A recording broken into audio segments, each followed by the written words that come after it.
It's the World Pokemon League, #1 draft league you could ever see. Getting stronger, yeah, I'm building up my own team. Gotta be the champion, the one you can't defeat. It's the World Pokemon League, #1 draft league you could ever see. Getting stronger, yeah, I'm building up my own team. Gotta be the champion, the one you gotta beat.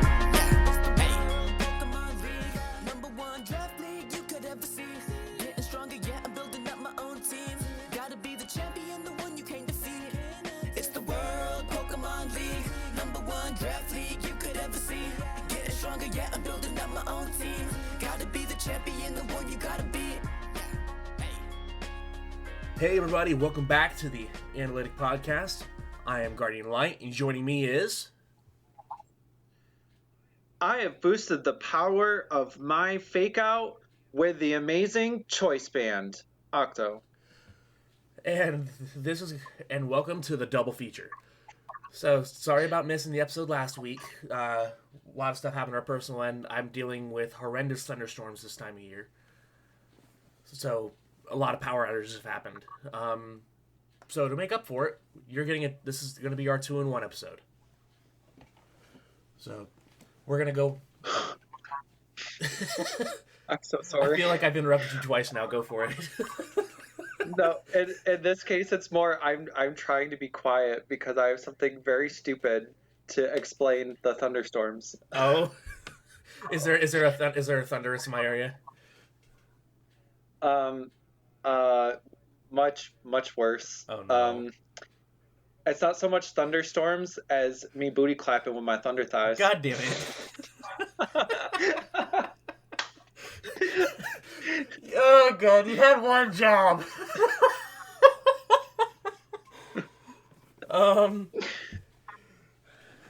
But yeah, because of all these storms knocking out my power, knocking out my internet and all that, we're a little late. So Octo and I are going to go over week 4 and week 5. Double feature. Hell yeah, 2 for 1, the best kind of free. BOGO, yeah, whatever you want to call it. So... Twee halen, één betalen. Dutch people understand. Good, because I didn't. Yeah. So anyway, getting right into week 4. So our first match of the week was Jersey Venusaurs versus Napalm Apom. Napalm Apom got the win 2-0, which I think surprised quite a few of us just based off of standing so far. Good shit, buddy. This is why you can't fully write people off, and if you're not prepared to show up any given week, you're gonna be at risk of getting overtaken. And sometimes even if you do your best prep on any day, this isn't football, but maybe it is also kind of the devil's game. Mm-hmm. So anybody can beat anybody if the conditions are right. I've been waiting for Napalm to hit his stride. I've known him outside of the server for a while. I played games against him. He's pretty good. I've been waiting for him to hit his stride, and I'm so happy to see that happen this week. I was there watching the game when I'm sitting there cheering in my seat. And the game itself was really good. I'm sitting there like, this is not a blowout. This is just an awesome game. So.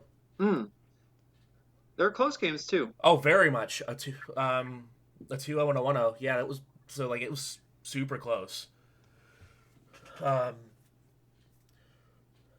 Anyway, I'm not just gonna go on a fanboy rant on this whole thing. Regardless, good job both of y'all. Next up, we had Canberra Berserkers and Shadow Kings. Canberra got it 2-1. And hey, how about that? I'm saying it right for once. Oh, mama, work. We take those. Learning. Yeah, we thought it'd never happen. Because I've got stupid Florida brain. Next up, I'm just waiting for you to. Oh, what were you gonna say? I'm just waiting for the day when you start saying Florida instead of Florida. The only reason I say that is if I'm finna hit you with Everybody get low, low, low, low. Just see me twerking in the club. Oh, I will pay to see that. Ant-Man, you wanna go double on Hit me, this? hit me. um, God, I'm gonna have a bunch of requests now for twerking in my DMs. God damn it. Uh, I mean, Oh God. some of us would prefer to be in that Welcome position. to Uncaffeinated Guardian. Hooray! Next up, we had the Distortion Zone versus Mooing Mill Tanks. Distortion Zone got it 2-0. It was a bit of a clinical performance this week. Mooing Mill Tanks, as of week 4, holding to that goal of going 0-10. I don't understand it. Moo, you're better than that. You know you can win things. Do it. I don't know. Usually, an aspiration is something you work toward, not something you fall back to. But I mean, I guess I'm not the foremost expert Listen, in these matters, so what do I know? There is no Moo expert. There's just Moo. I love you, buddy, but goddamn it. But regardless, Shadow did an amazing job that week. 2-0 with a 2-0 win and a 3-0 win. Pretty commanding overall. I think without looking at the replay, this isn't necessarily a guarantee, but I do find if it's a 2-0 win and the game 2, there's a wider margin. Like in this case, game 1 was 2-0, and then it was 3-0, which is like less Pokemon lost to win the game.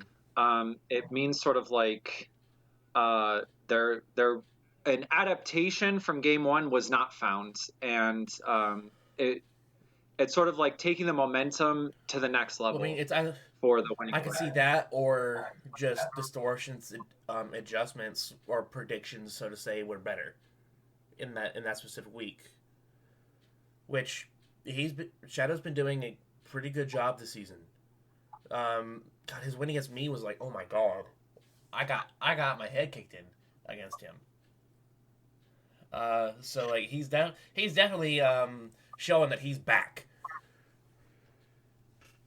For sure, and I do like to hear that he's hitting the grind as well. I mean, I don't know week in, week out if he's doing it, and I don't know how much time he's putting in, but when I've seen him do prep, he's really paying close attention, putting in a lot of effort, and you don't need to do that to win, and just because you do it doesn't mean you do win, but it does tend to help a lot with success. The better prepared tends to have a bit of an advantage, and that because now it's if you do the best prep in the world, yeah, you can still lose, but it gets up to how did your opponent prep and who played better in that specific scenario.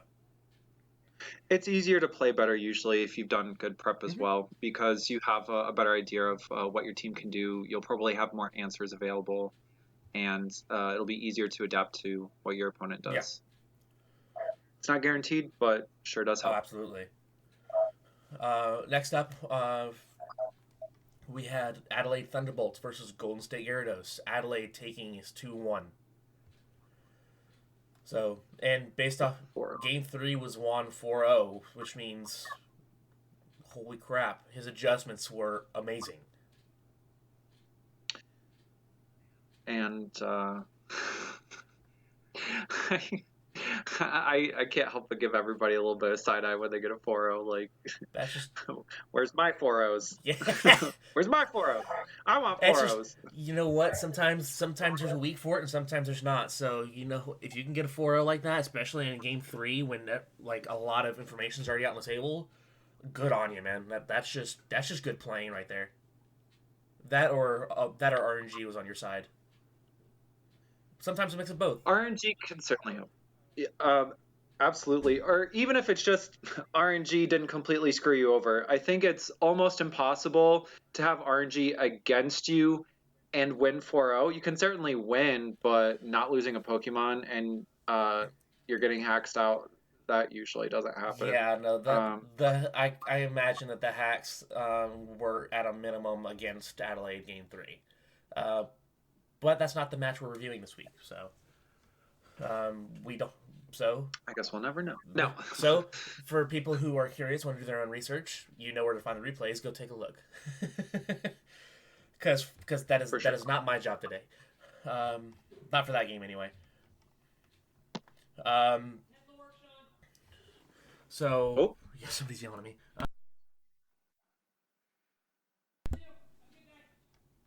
I don't think he realized I was recording.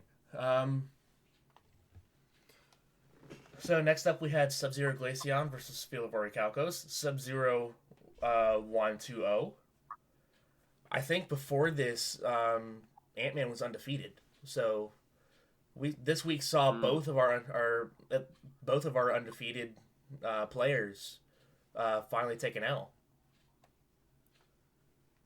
Both of which in 2-0s, actually. I guess. Both of which in 2-0. I guess by the end of week 5, it was just destiny for everyone who was undefeated to take an L this season. It is what it is. Yeah. So and it looks like Sub-Zero, it's the same case as it with Distortion Zone. Looks like either his adjustments / predictions were better, or Ant-Man just didn't find the proper adjustments to make. Without looking at the match, I don't know right away.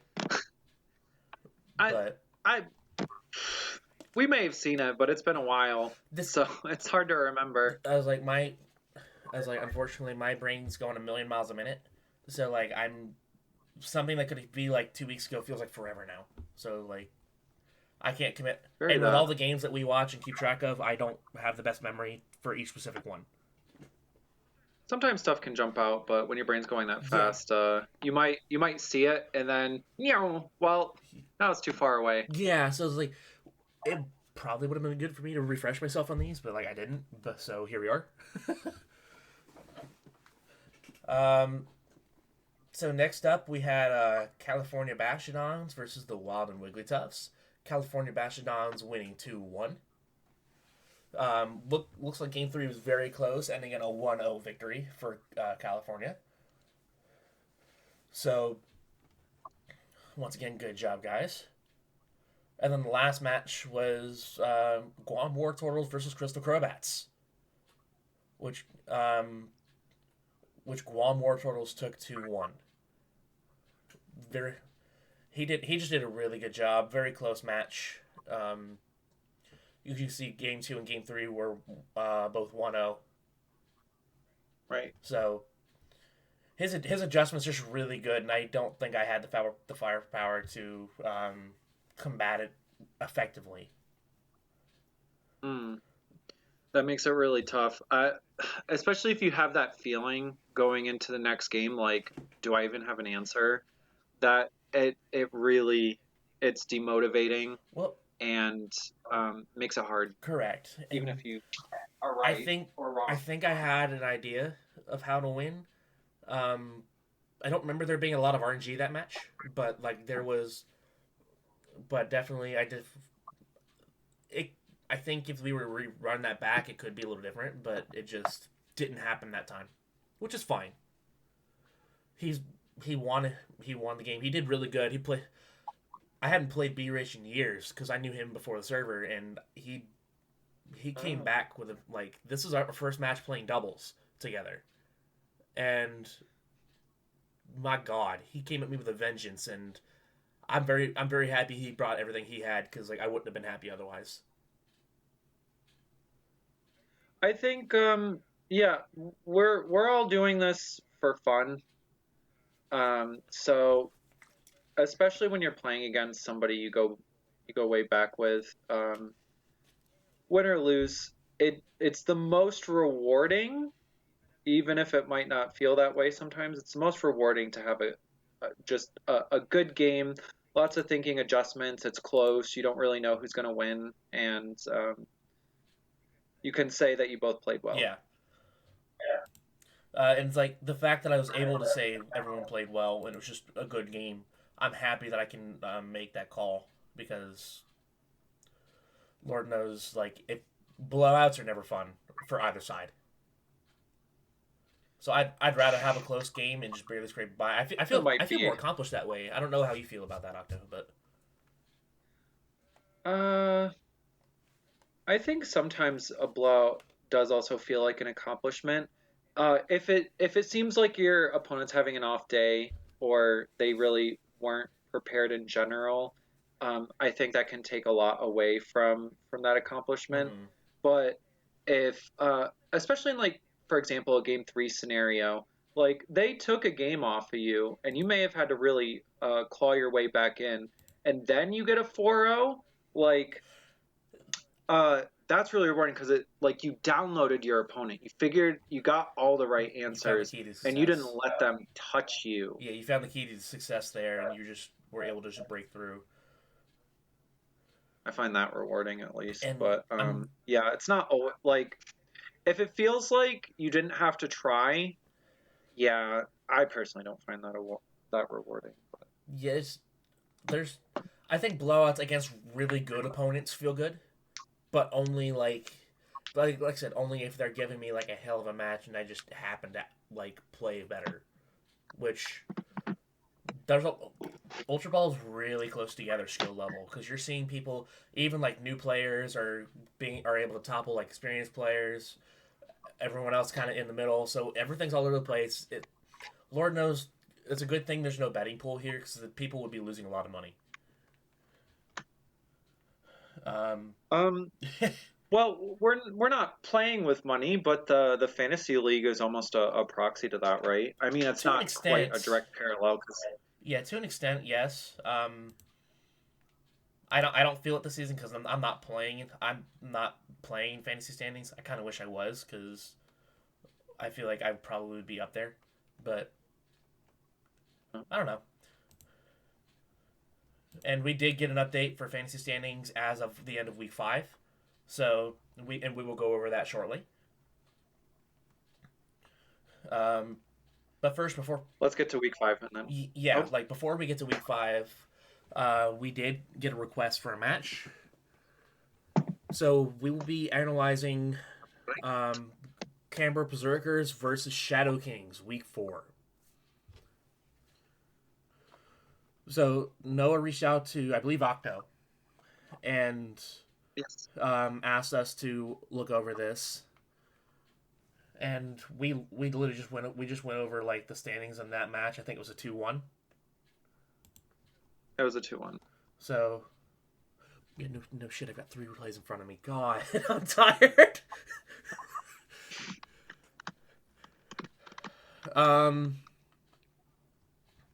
So I guess we might as well just get right into it. Let's go ahead and get the match up there. What? And so looking at this right away, I don't know if if you're watching on your own screen or if you need me to share it real quick, but Please. Sure. okay. I forgot to do the thing. So looking at Team Comp, this looks like a decently even matchup. Like, looks like everything has answers for everything. At least. Okay. I'm getting flashbacks. Diggersby and Bolton versus Klefki. It was just... Vitor, do you feel the same? Comment below. Anyway, okay. It. As far as the speed control game goes, I do feel like the fast mode overall for Dogsy is a bit better. The slow mode, well, the special defense on Avalog is pretty bad, and there's not too the many. Reuniclus and She's Looking Tie. Yeah, and looks like there's an okay amount of special pressure from Dogsy. Although his team actually looks pretty balanced, all things considered.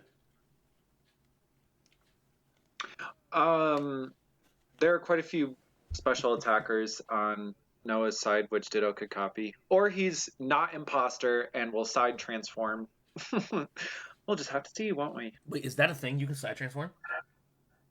Yeah, I just need to not have Imposter as an ability because when you click Transform, you can click any other Pokemon on the field. The reason you almost never see that is because most of the time when Ditto enters the field, they have the Imposter ability and they copy the Pokemon across from them. It can happen in VGC that you have Imposter and Ditto won't transform. That happens in mainly two instances. The first is if Ditto is showing up across from another Ditto. That made me really sad. One time I was trying to copy a copied Calyrex Shadow so I could have two Calyrex No, Shadow you, Riders. you Did have not you have to work. copy the base. Yeah, exactly. You can't copy an imposter, another Ditto, basically. And the other situation, if there's no Pokemon across from Ditto, that doesn't happen in singles, thankfully, but in doubles, it can happen that the slot is empty, in which case imposter can't activate, and then you have to manually transform. And since you don't expect or want that to happen most of the time, Ditto with their base 48 speed, it can be pretty difficult Does Ditto have to get does that Ditto transform have off another before being hit. ability outside of Imposter? They do. It's Limber, which prevents paralysis. That's their base ability. Imposter was added That was in Generation 5. Well, hidden abilities were introduced in Gen 5. I yeah. assume Imposter was added Gen Well, 5. yeah, Imposter, Sorry. because Imposter came out at the same time as Illusion, so That would be Gen and 5 that then, for and sure. that's Yeah. that's also the yeah, so that was what that works there. Huh, that actually sounds pretty cool. The more you know, fun strats with Octo. Uh, so And, and people just don't ask me very many questions. Like, go off, sis. we mentioned side transform. I was like, wait, what? That's a thing. Yeah. That's why I like that my co-host is much more experienced in VGC than I am, because stuff like this gets to come up. Party. Absolutely, it pays to be the noob sometimes. Uh, so I guess we can just get right into it here. Let's get this roast a cooking. So we look at wall of text already. Okay. So Pause. Okay. Maybe you knew that. So yeah, we just got these. I'm looking here. So it looks like Dogsy just went with the same team as last week. So okay, that awesome. Big balls. Apparently What? it almost paid off for him.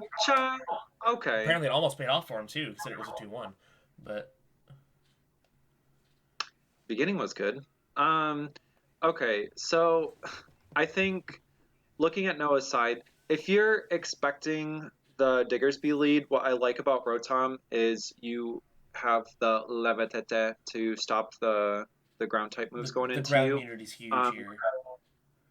Generally, you wouldn't expect the Diggersby to have like a rock type move to deal with the Rotom. So, because you well, I mean, I guess this week, if you know you're facing Rotom, Diggersby has amazing coverage. But yeah, you can't immediately go for the Max Quake and lower the damage that Rotom can do back into Diggersby. So I think that's a fair lead. Klefki, we can't fully predict so far what Klefki can do, but Klefki has a lot of disruption abilities, and that sort of pressure I think is good. Now it would be tempting probably for Dogsy to want to go for the fake out into Klefki, which could open an opportunity, for example, for Nasty Plot or maybe an ally switch, or just to see what the Diggersby is going to do. You were mentioning just Max or Max Quake, whatever, lower. He could still hit the Klefki and give that debuff to Rotom. But I don't know. Well, it would be the buff to Diggersby and. Oh, that's right. Quake. And Quake Mr. what? Mr. Mime. It boosts Spit F, I think. So, the reason flashbacks, Klefki gets Magnet Rise, so Klefki could also just. I forgot about that. Vitor very specifically teched that on the first time we faced each other so that I wouldn't be able to max Quake. Oh, that is Lord, a thing. That's funny. Yes, it is. Prankster Except Magnet it also Rise. worked. That's amazing. Yeah, yeah. So there you go. All right, so let's see what they do with it here. So Dynamax, Turn one max. Yeah. fake out Fake out into Klefki. Klefki. See that pressure? And Rotom didn't max. There goes the Max Quake. Yeah, maybe Klefki did go for Magnet Rise, but that fake out. And as expected, Nasty Plot. Exactly. The pressure from the Klefki, you don't know what Klefki's going to do. Especially if you want to Dynamax the Diggersby turn Mm-hmm. one, you don't want Klefki to go in for, say, a switcheroo. Thunder Wave wouldn't work, so you don't need to worry about that. Also, screens could mean that Klefki survives and then can go for more Yeah, annoying stuff. So I definitely understand Dogsy's play, but I think that the setup from Noah, like, that was a really good call turn at one. the I know that's huge. I think he kind of realized his Klefki was about to get deleted, so um, definitely get setting up the special attack is going to be huge for him. Um, I'm kind of no, I was thinking maybe the fake out into the Rotom because like the thing already does pressure Galarian Mister Mine, so now it's just Well, your Dynamax target's going to be the Diggersby, right? And you know that as Dogsy, I mean, not us. And I think it's really difficult to take that risk of Klefki messing up your Dynamax. I mean, if you want to save it for later, fair. But I mean, if you don't Dynamax the Diggersby, you don't get the KO on Klefki. I think Dogsy would have to commit to a different Dynamax target. What could have been an option because Rotom could go for Nasty Plot would be not to Dynamax, and if he has high horsepower, go for the high horsepower into the Klefki I think that instead. still kills. Uh, Yeah. Fake out the Rotom, for example. And then if the Rotom does well, So like the Quake, yes, is stronger. I do think that still a huge power, high horsepower, even into like a screen, is huge. And you've not committed to Dynamax yet, so now Digger isn't just stuck on the field. the other thing about the bait though is Rotom could also Dynamax because Yeah, Rotom's really bulky. Max Hits too Flare from strong. Rotom Heat's gonna hurt.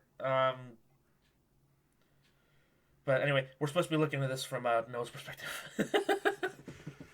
Well, I think it's also justification Yeah, for why Noah was able to do what he did, right? I really do believe that that was an excellent turn one call because the Klefki just exerts so much pressure into like a lead Dynamax target that it was way too difficult for Dogsy not and to fake out and KO the and Klefki before they could like as you see here, mess up his Dogsy didn't timeline. want to see that lead, so cause that's Yep, these are both I wouldn't these are either. both very talkative players, so we're gonna get to see some stuff here in the sideline here. We're gonna get to see a lot in sidebar. Retroactive commentary, Hooray! commentary from Who beyond the who needs our well, not the who grave, needs but our commentary when they do their own? So let's go see what they do here. Jellicent comes in. There's the Dynamax. Why not? You're a +2 special attack, right? Yeah. The expanding force. Okay. Um. Let's just Same. let's just see the. There is a Rockfall. There's no Charty Berry. I don't think he was expecting that. There's no Citrus Berry. Okay. Max Flare, so that was probably Eviolite. And then there's Strick Room. Okay. So that was a turn, and that I feel like this whole thing just shifted into Noah's favor right here.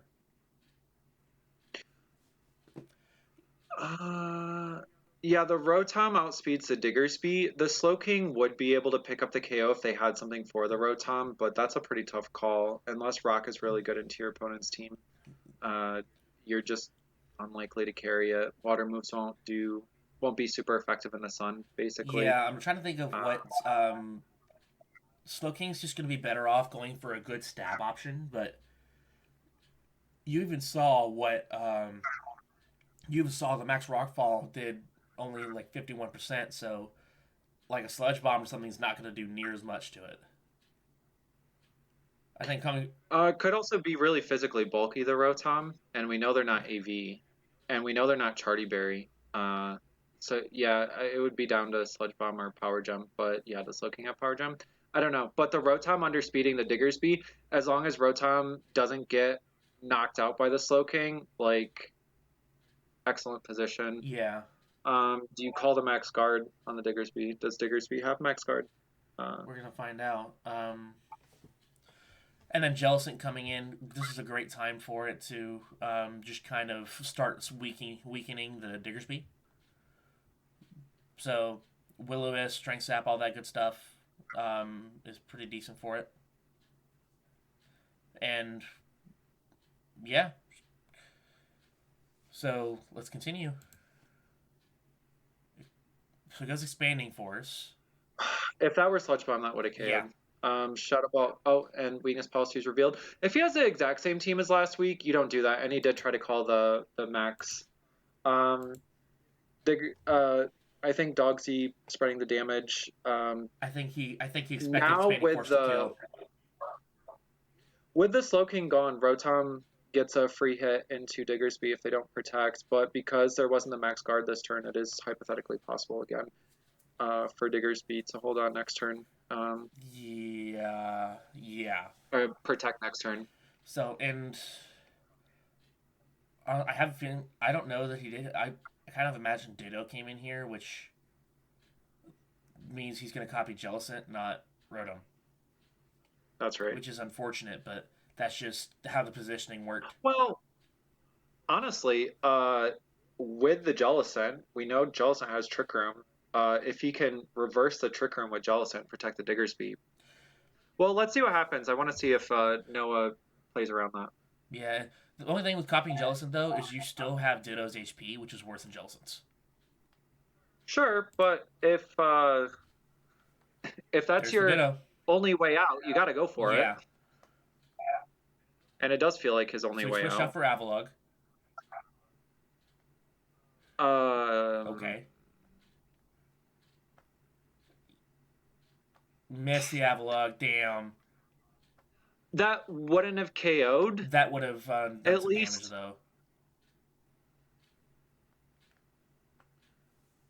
He called it. Okay, can we slow down first? Because we got to be giving Noah some feedback here. So yeah, I went 2 turns there. So go back to turn 4 here with Shadow Ball and Avalog, all that stuff. So okay. If you click last turn and then next turn, it should give us the game state. Well, yeah. So this is just where it is here. That's where I'm. So this is the start of turn 4. So there's the if the Ditto is not Choice Scarf or if they're Quick Claw, we have to think back to week 3 to get the answer. If it was revealed, which I can definitely look over there, but I'm not doing it at the moment. That's fair. There is a risk that I think in Noah's position, if you believe Dogsy, you gotta look back at that week 3 match and get as much information as possible. Yeah. But yeah. So the Jellicent, who's really a Ditto, could KO the Rotom. I think if you know that you can't pick up the KO on the Ditto with your own Jellicent, fair enough. Because Max Guard is absolutely an option. We saw the Nasty Plot, so we know that it was possible. I don't think he covered for the Trick Room reverse. Maybe for Dogsy it was too tempting not to go for the KO on the Rotom, but I think I think given also that Avalog was in the back, I think Trick Room being reversed could have been really dangerous, but the Strength Sap in the long run is also good for slowing down that Diggersby. Which I mentioned that earlier too. That's gonna be absolutely huge in like dealing with that thing's amazing physical offensive pressure and coverage, because it looks like Diggersby. So far they've been able to hit Klefki, Avalog, Rotom for super effective. We haven't seen from the Jellicent. Now that Rock Slide's disabled, yeah, maybe we're going to see now. Yeah, and so we continue here, see what they're going to do now that the Rock Slide's gone. His dogs, he's going boo. The Protect to me is a little weird when you're the slowest Pokemon on the field and there are 2 turns of Trick Room left. Yeah. So like that's part of why I'm very confused with this here. Did he expect? So we only have two moves confirmed now: Rock Slide and Earthquake. Right. Actually, let's finish the turn, and then So I guess it's fair to assume that this thing's got like Brick Break or something. Which, if that hits the Avalugg even at -1 attack, they'll still do a lot. Given that Avalugg is a bit lower on HP, that's kind of dangerous, and we know that the Jellicent will have Shadow Ball. I think if let's see who the 4th Pokemon is, because if it's Durant, I mean, and he protects like potentially GG, but who's that? Who's Wait, we in? already have 4 revealed. Klefki, Huh? Klefki, Jellicent, Avalugg, Rotom. Oh, Rotom's coming back in. Yeah. Yeah. So like, Which is a bad spot to be in because now the Jellicent can just Shadow Ball into it, or the Ditto. Sorry. He has to. So now, like, even with that coming in, unless the Rotom protects, Avalugg has to do the heavy lifting. with 1 turn of Trick Room left. Yeah. So Yeah. there's the protect. So that protect makes sense. Icicle Spear. Icicle Spear. You could have done that. You could have done that last turn. You still would have gotten the KO. Yeah. No, there was just. But I think he was playing that overly safe for no reason. In the end, I think the result would have been safe, the same. And it looks like now he can confirm that the Ditto is not Choice Scarf. Which means it's likely Quick Claw or something else like that. Wait, no, the Jellicent did just outspeed the Rotom, didn't they? So no, it's confirmed Quick Claw because it procced. Sorry. Yeah. I see that in the text. Yeah, so in the dialogue box. Now. Yeah, so this is why I love the Showdown dialogue box. By the way, and that's everything that you need. And that's why I choose to include it in this. I include it in my little recording here so that people can kind of see what's going on, because it's one thing just looking through here, but I'm only showing it once or twice. So like, if you're confused something that happened, just look at the box and you're good. I was like, I love the dialogue box. I use it pretty consistently. That's part of that's part of how I do my battle report, because I use that since Poribot's been down for 20 million years. I miss Poribot. I miss the constant updates about Porygon Bot being down and Justin telling Porygon Bot to shut up. God damn. Justin really was a different breed, wasn't he? I think he still is. We just don't hear from him as much right now. He kind of does his own thing. He's kind of secretly the Queen of England, so I guess he is dead. What? What the fuck? Exposed. Yikes. Woo! How about them Tears of the Kingdom? Ah. I mean, the was I dropped. So okay. Regarding the protect that I didn't agree with, the result would have been the same. So honestly, work. I think he was just trying to play it safe, because like that's all right. I think he was just trying to like RNG proof himself, honestly. Which, if you can do that, yeah. I mean, it seemed to work pretty well here, but we just finished off. So yeah, the last icicle sphere, so ends in a 1-0. Dogsy brought it really close, but he also, but yeah, Dogsy did very well with a team that wasn't meant to face this team, so. I think if things were better optimized to face this team, things would have gone a little differently. But we've got what we've got right here. So, and we're gonna leave it at that. So, game 2. Yep, game 2. That's supposed to be shifted. Ta-da! So yeah, this is game 2 here for some adjustments.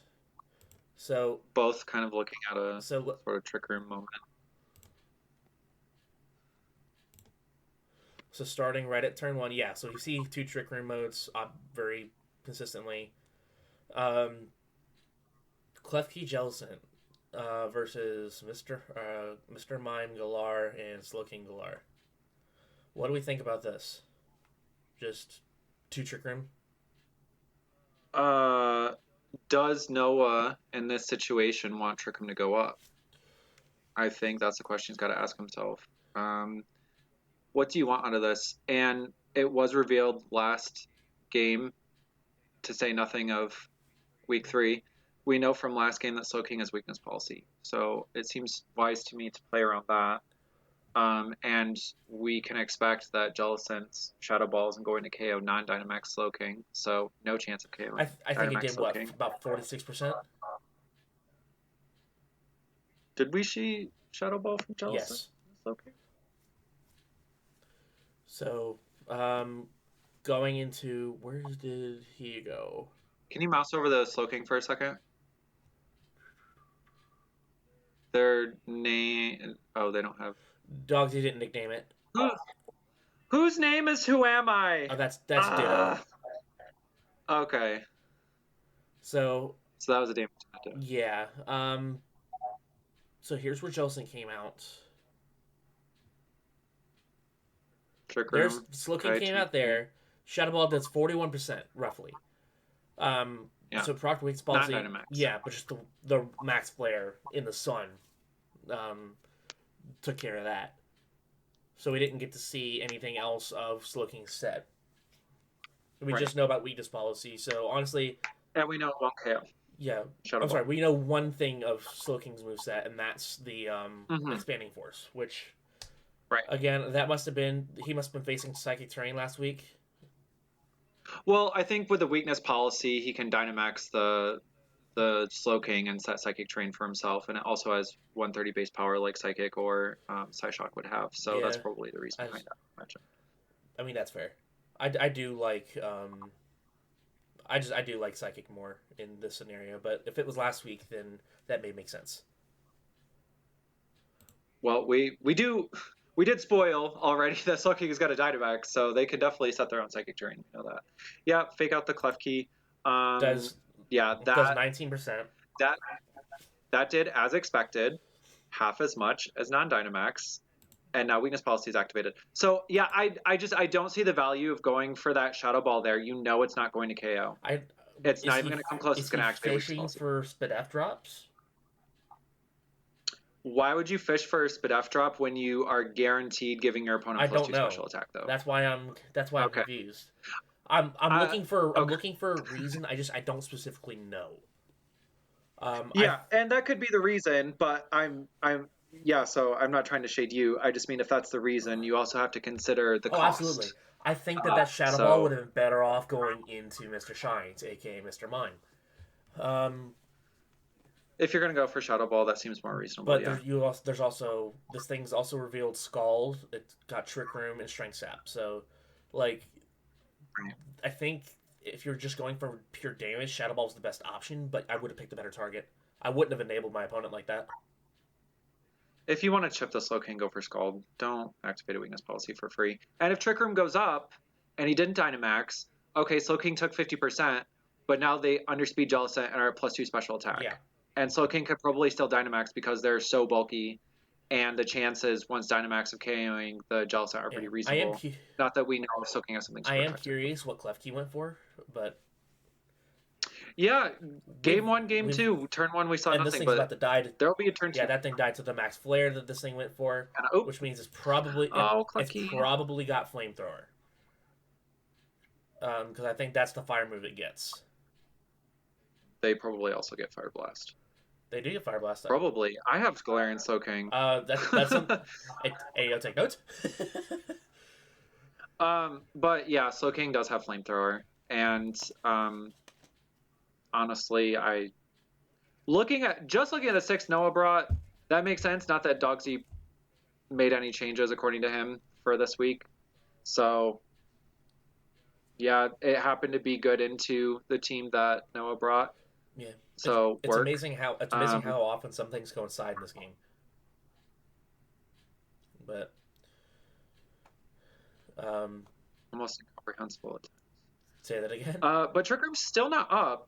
Yeah, no. Rotom, Jellison, there's some opportunity to do things. Now that Slowking has, well, Jellison's a full HP, so Strength Staff isn't gonna help. Yeah, no. But that's good to know for later. Strength Sap's not going to do much here.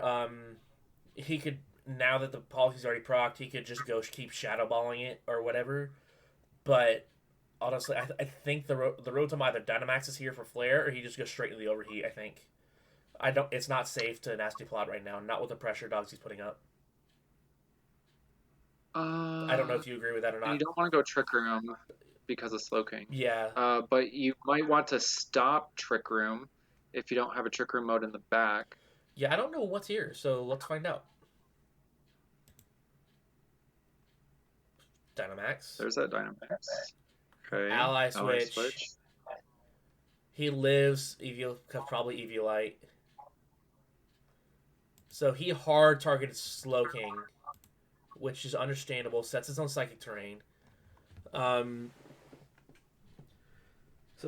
So yeah, that just shows how bulky Mr. Mime is with Eviolite. Because like, my God. Yeah, they're weak to, everything. And they can still tank a hit. Yeah, my God. 65% from a Max Darkness Rotom. And what is If that were stab, that wouldn't have KO'd. no, like the stab probably would have got it close to probably about like 80%. 99 You think it would have been 99? or 98. 98, You 99. Yeah, because it's 1.5.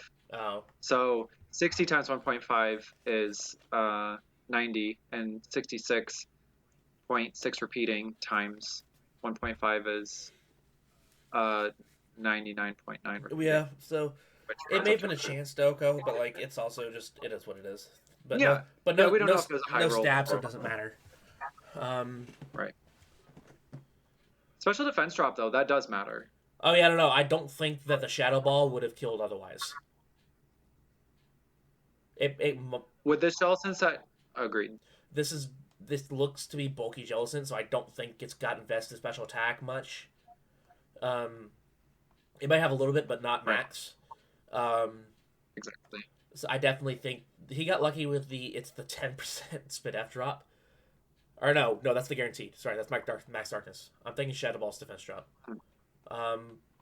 So yeah, the guarantee. This might be a bit of a hot take, but I kind of feel like targeting the Mr. Mime slot was the better play there, just because Galarian Mr. Mime could go for Trick Room, and you want to stop that. Even though Slowking is a really big threat, uh, which would have led into a double into the Slowking. But imagine if you did do that double in and you didn't pick up the KO, then you have that menacing Galarian Mr. Mime, and you still have the Dynamax Slowking to face down. So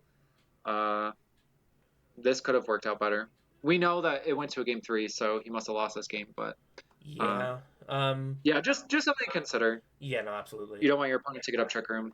I think Max Guard Trick Room was a good play there. And now Mindstorm's gonna do. Ally Switch is a good play Mindstorm's too. gonna do a lot more now too because of the terrain. But this was.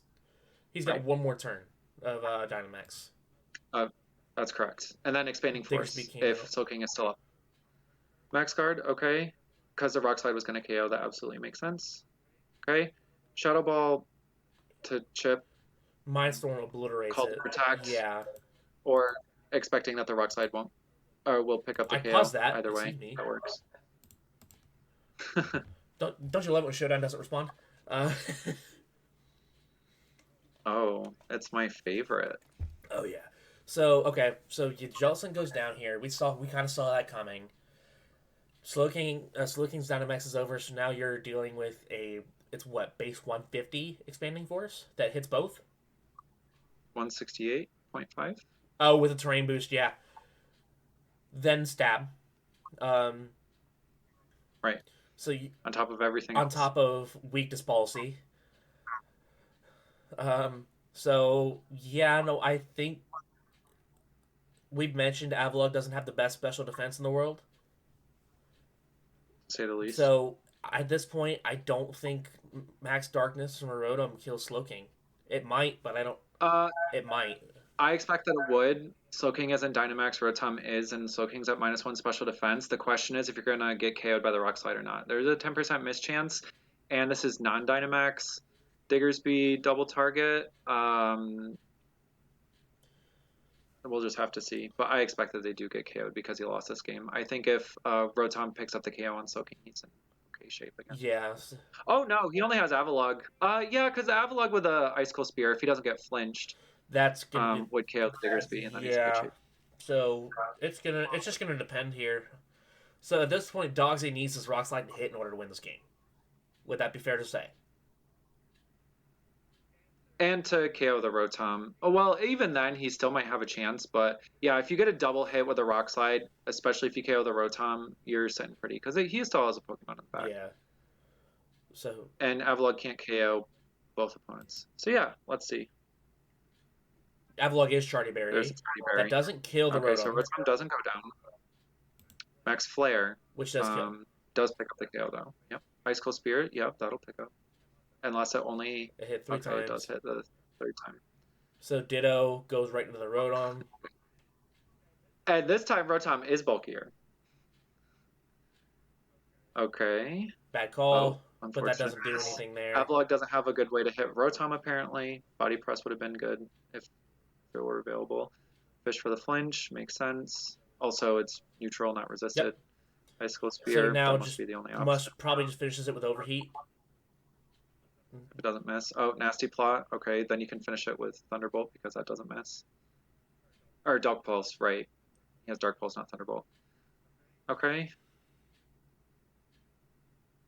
Maybe it was Dark Pulse to call the... Or Nasty Plot to call the Protect, but, like, either way, you... It has the... Hypothetically, the same damage output, so, like, yeah, I don't mind what Dogsy did. Yeah, with the Ice Cold Spear, it seems like there was really nothing that Avalok could have done in the end.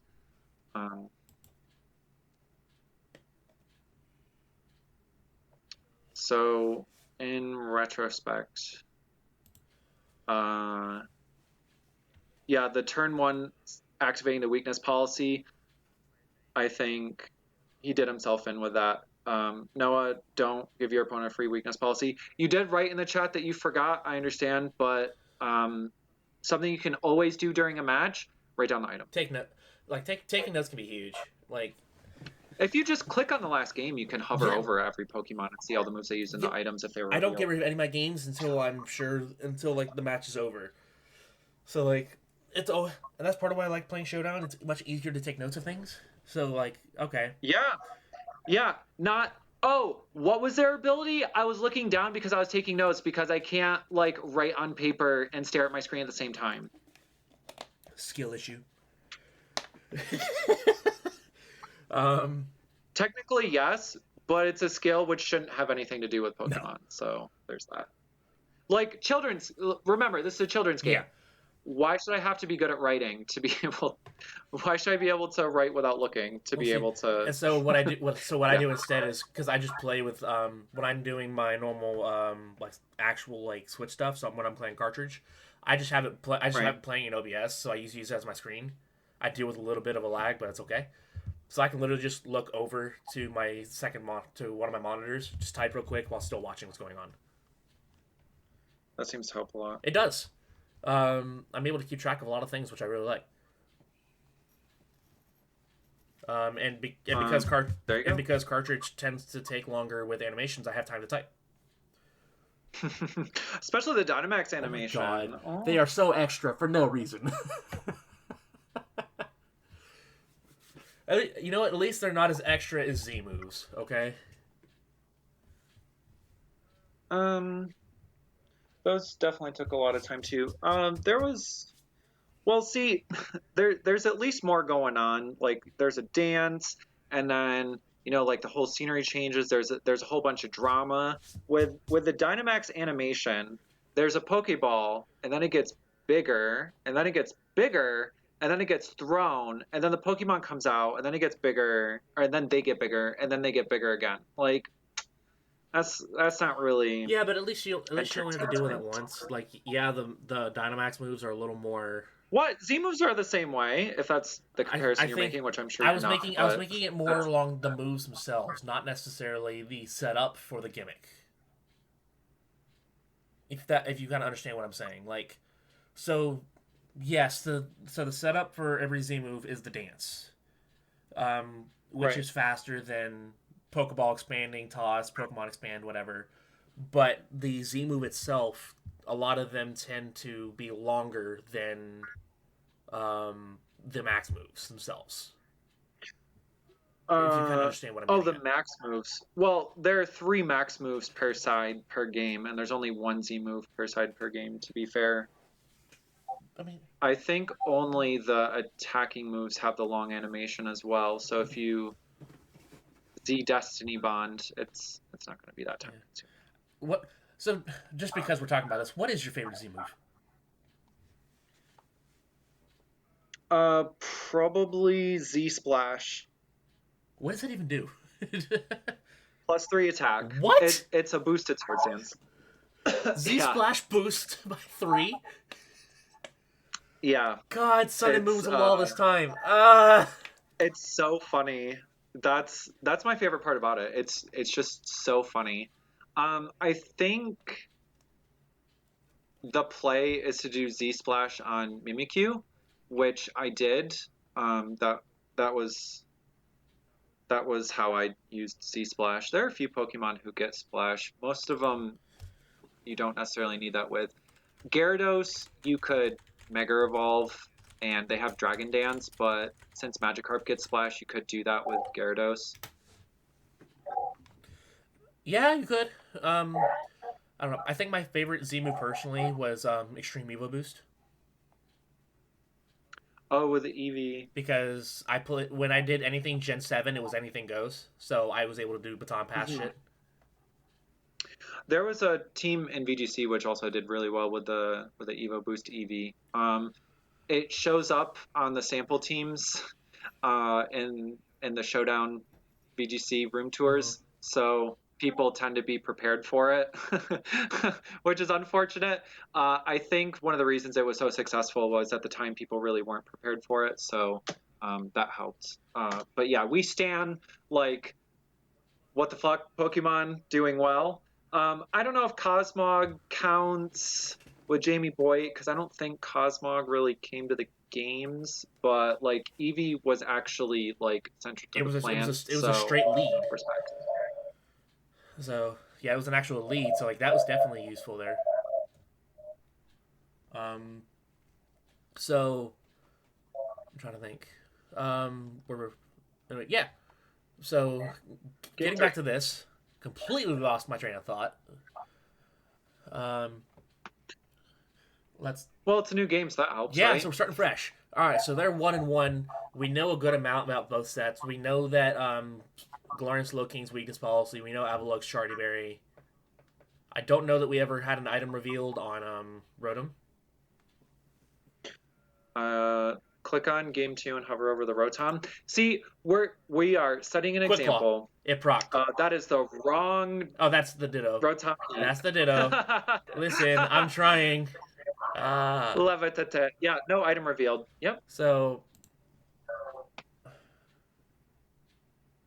anyway, so yeah, like we don't the Pokemon we know nothing about. We know nothing about Serena, Bolton, and Klefki because Choices. Klefki's died. We know that Klefki is not eject button. And we know that it's not Okaberry. Oh yeah, that is also true. Yep.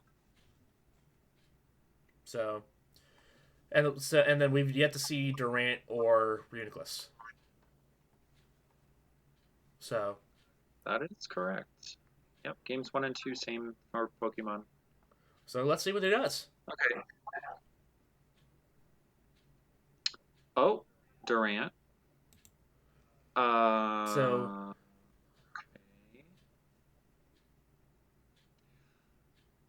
Okay. I think I like the lead from Noah. Durant can bully out the Diggersby. and Jellicent's there as a check to potential Trick Room from Slowking.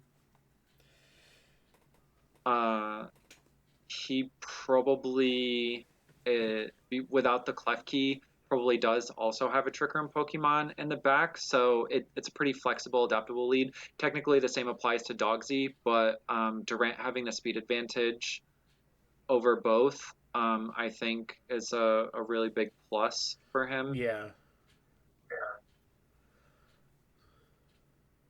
Dogsy. Boltund outspeeds Durant, Yes, it does. and that's on Boltund. So we'll see what anyway, happens here. Okay. So immediately the Durant Dynamax Okay. is pretty big. Max Darkness. And that allowed Slowking to live. There goes the weakness policy boost. Rock Slide, that's not The flinch is nice though. okay, the flinch. There's Okaberry, but it still kills. Yeah, that there's no way it's not going Yeah, to. like I'm sorry, you can be max bulk Durant. It's the same thing for Escavalier. Mhm. Yeah, even through Okaberry, your max flare is basically just a fetus deletus, if you want to call it that. It's done.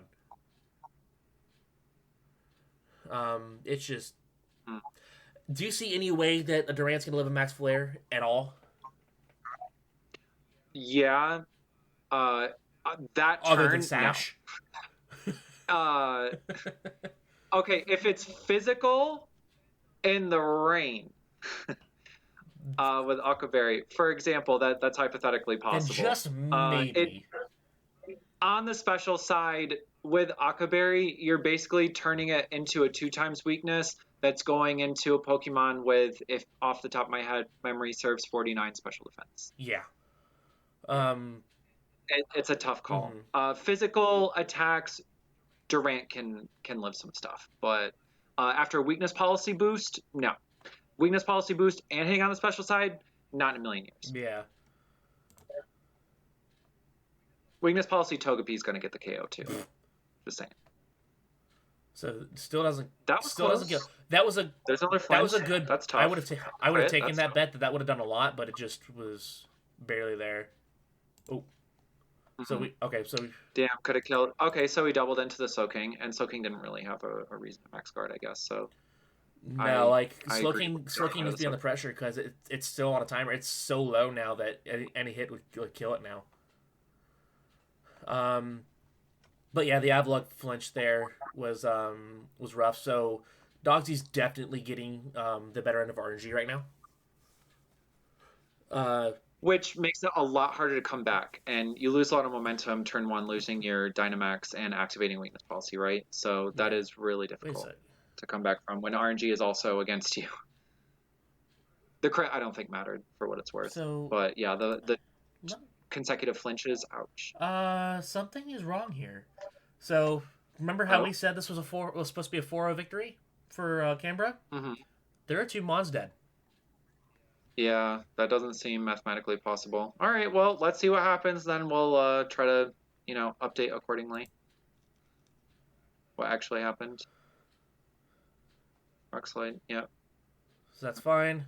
Holy flinch! Another flinch. Party. Oh my god. Oh, a crit. That did matter for sure. We saw the damage last game. Okay, so he just put up the wrong. Dogsy got the 4-0. Dogsy got the 4-0, so that's huge there. Which, hang on, so why did Canberra do the report?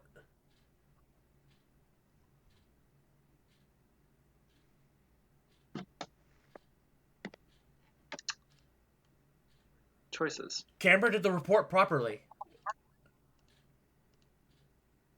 That is a J problem. Okay. Oh, word choice.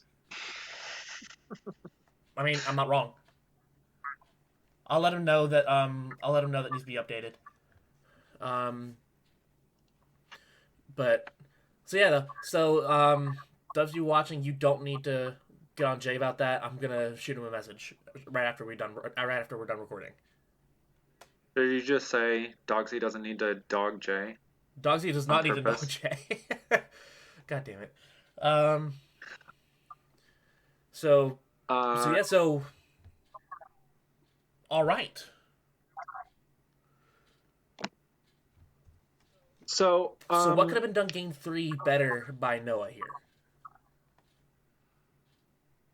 if you, well, first of all, if you have a ground move, that's maybe a little less risky. But I think you wanna kelk it if you can.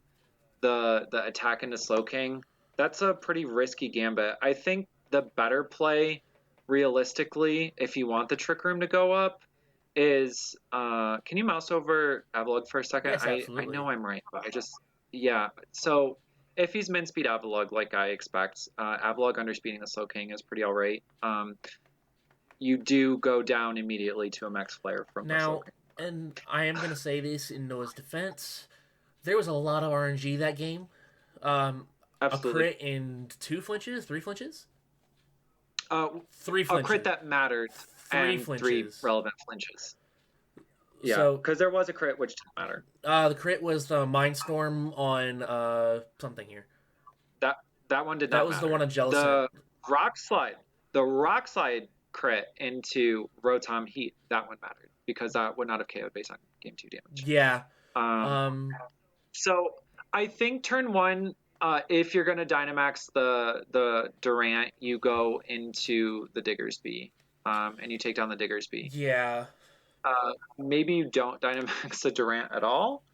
Um, we we know that Diggersby and Slowking are both Dynamax targets for Dogsy because he Dynamaxed them over the courses of games 1 and 2. And you know that Slowking's a weakness policy set, and they have base 30 speed. It's the most reasonable, I would say, to assume that Slowking has a lot of bulk investment. They could still be max special attack. That leaves 256 EVs.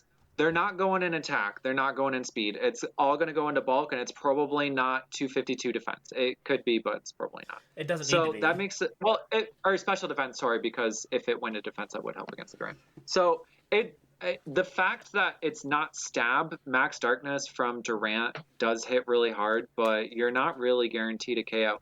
Yeah, it could be that he was expecting the Diggersby to Dynamax. If Diggersby went for Max Flare into the Durant because of the Akaberry, maybe it wouldn't have KO'd. And then you pick up the KO on the Slowking.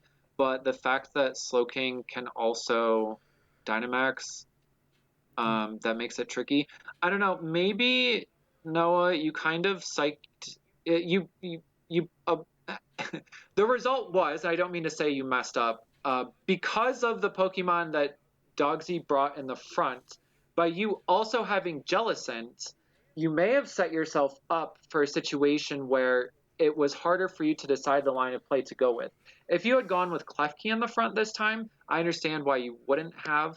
Don't get me wrong, Considering it didn't work the but first 2 like if you had times. done But that, I think your decision tree gets a lot easier if you have somebody other than a Trick Room setter up front. And I was like, and one thing to consider too is Klefki, even if it's not able to get something off, it also is drawing the attention away from your Durant, so that you the Durant can do things still. I do think that even though game 2 was a loss, it was close, and I think that as far as momentum is concerned, game 1, the Klefki going down uh, wasn't so much a problem. The reason why turn 1 went badly was the Shadow Ball like free activation of weakness policy. And to be honest, I don't know that Klefki was going to go down without that weakness policy boost because Klefki can be really bulky. It just depends on if he was built that way. I would expect, but I mean, we didn't see I enough of I Klefki to don't. be sure. Well, actually, hang on. He did send us the pace, did he not? Oh, he did. So let's find that pace real quick. So, oh, I didn't mean to put that up on the screen. We're gonna stop recording, and I'm also gonna cut that little bit out so that you can't see the He paste. did have Magnet Rise I did. too. Good on him. Cool. And it was max physical defense. Mm-hmm. Okay. So, um,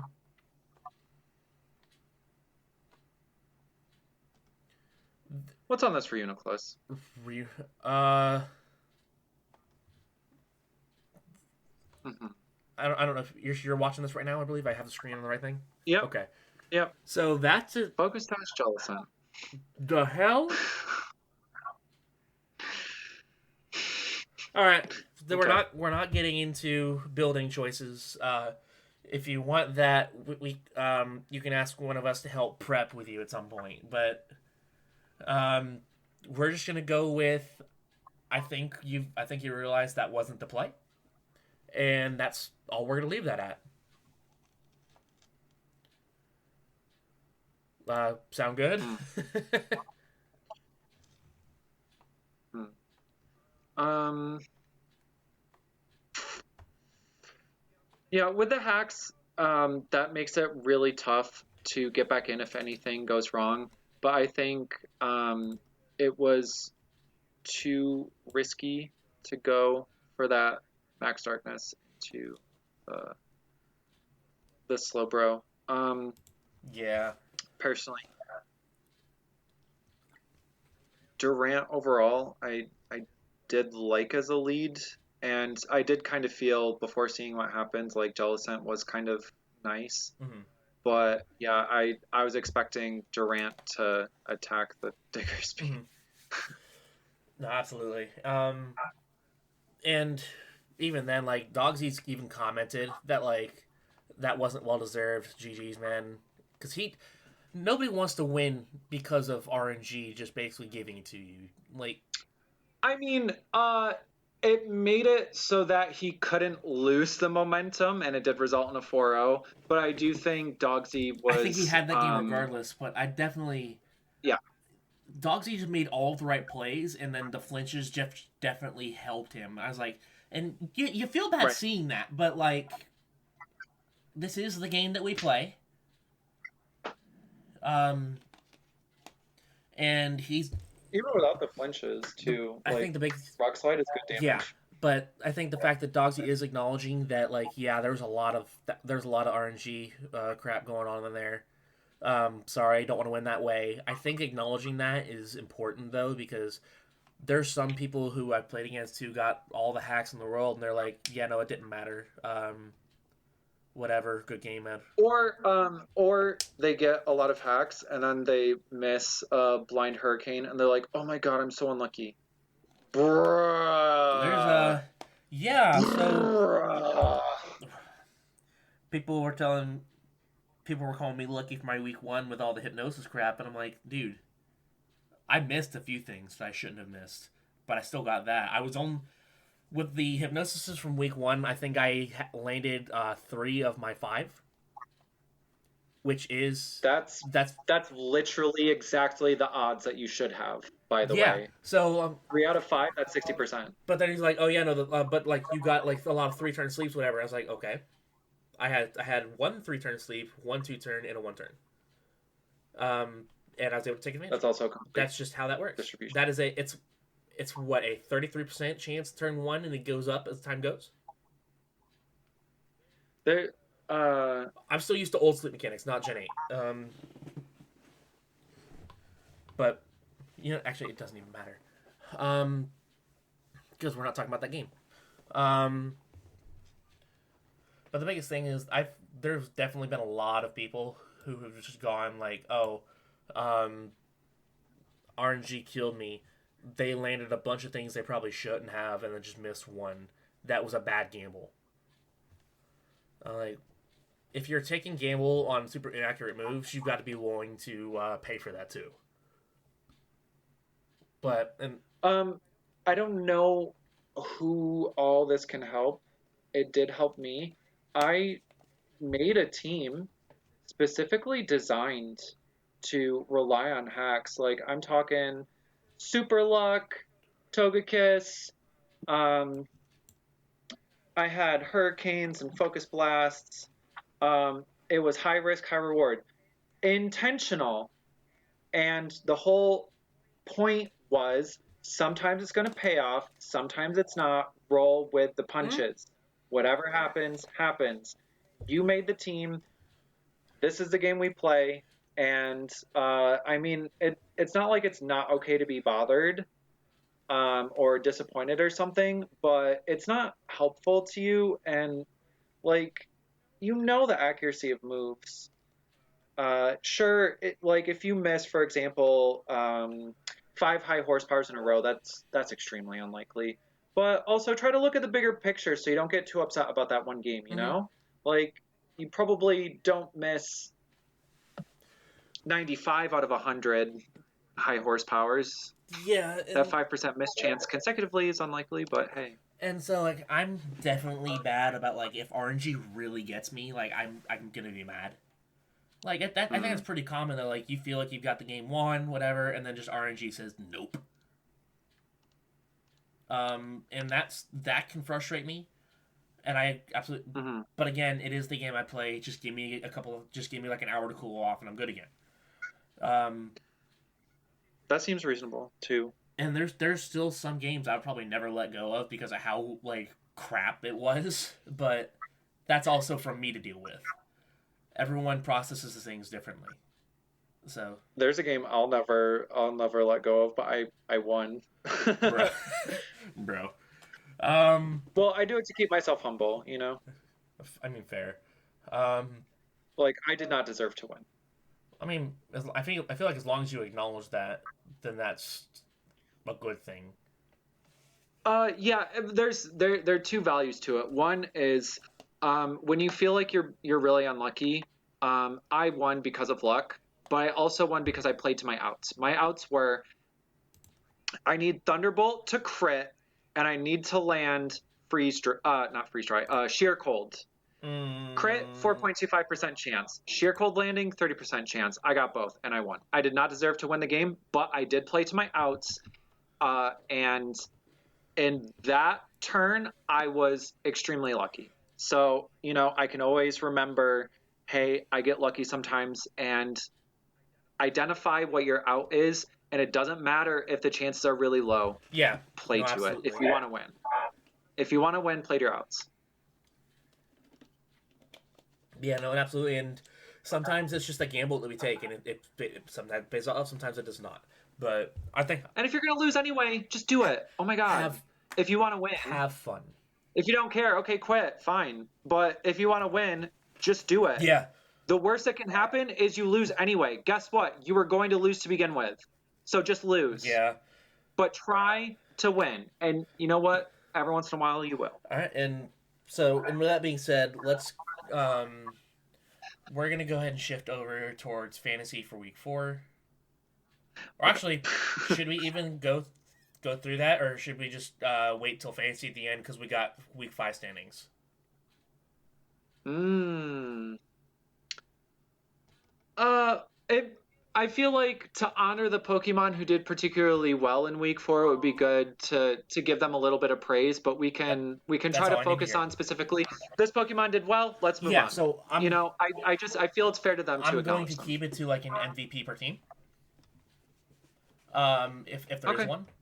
So If there's two, there can be two, right? I mean, if it's yeah, if close. it's close, then yeah. Like we Okay. really can't pick Okay. one. Then okay.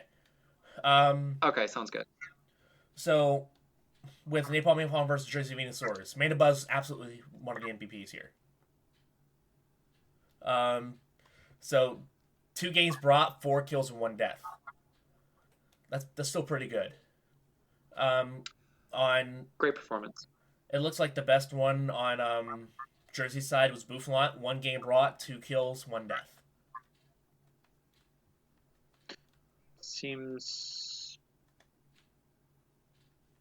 Seems like the best one, yeah. Yeah, so like Gujar was close, but like it just the fact that it got the same amount of kills in 2 games was rough. And two Yeah, deaths. Well, I mean, they're both breaking even, yeah. to be fair, but I mean, yeah, but okay. next So I agree. next up between Adelaide Thunderbolts and Golden State Gyarados. So it looks like for Adelaide Thunderbolts, I would put that. Holy crap! Uh, put it to Trevenant. 1 game brought, 4 kills, no deaths, and a support move. Love it. Click it, ship it. You know, good We're here for good it. job Frozen and good job Trevenant. So for Golden State's side, I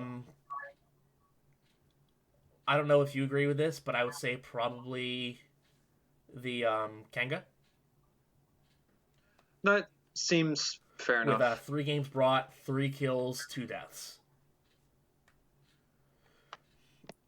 Probably the most points Cam- in any case. Canberra versus Shadow Kings, we kind of saw. So the MVP for that match was absolutely Galarian Slow King on Shadow King's side. 3 games brought, 2 deaths, and 5 kills. I'm impressed by your ability to read that. I took a sec to kind of look over everything first and foremost because yikes. Yeah, so I have to thank Canberra for the battle report. He put in parentheses the order of what everything is supposed to be because he did it in a different way than what I'm used to reading. So thank you for that. Bury that. Um, Yeah, I was like, Galarian Slow King, 5 games brought. Sure. Yeah, no, we looked over this last time we tried to record too before the thunderstorm knocked out my power, and it was like, oh god. So yeah, Canberra also has this thing of naming MVPs of the matches. He named Slowking, and they also named Diggersby as the MVP of RNG. Which Yes, but also that's kind of funny. true. That's just funny to me, I think. Yeah. All right, so looking at the one on Canberra's side, I would say that this would probably go to Rotom Heat. 3 games, 3 kills, 3 deaths. Do you see anything else that would technically rank better here?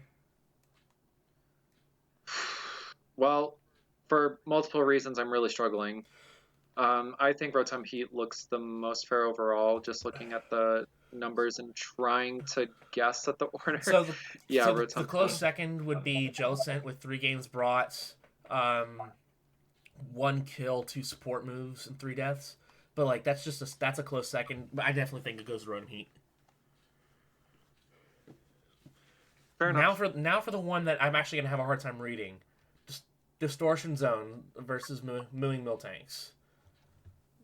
Buddy, reading this gives me an aneurysm. Please don't do this again. So looking at this, on Distortion's side, Stack Attack is going to be the MVP. 2 games brought, no deaths, 5 kills. Is that what happened? Okay. If he's using the same pretty order as Canberra, then yes, but because he didn't state his own.